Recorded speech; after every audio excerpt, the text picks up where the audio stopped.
శ్రీ గోదావరి నదీ స్నానం యొక్క విశిష్టత. గౌతమ మహాముని తపఃఫలితం గంగాధరుని వరామృతం గోకర్ణిక స్థలజననం గోదావరిగా నిత్యప్రవాహం.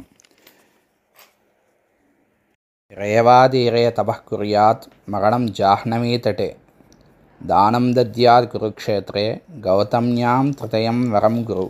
నర్మదా నదీ తీరంలో తపస్సు చేసిన విశేషం ఏ విధమైన విశేష ఫలితం కలుగుతుందో, గంగానదీ తీరంలో శరీరాన్ని వదిలిన ఏ విధమైన విశేష ఫలితం కలుగుతుందో, కురుక్షేత్రంలో దానం చేసిన కలిగేటువంటి ఫలితం ఏ విధమైన ఫలితం కలుగుతుందో, ఈ మూడు ఫలితాలకి రెట్టింపు ఫలితము, మించిన ఫలితము 3 రెట్లు అంతకు మించి గోదావరి నదిలో స్నానం ఆచరించడం వలన కలుగుతుంది అని పురాణంలో మన శాస్త్ర ప్రకారంగా గౌతమ మహాముని చెప్పడం జరిగింది.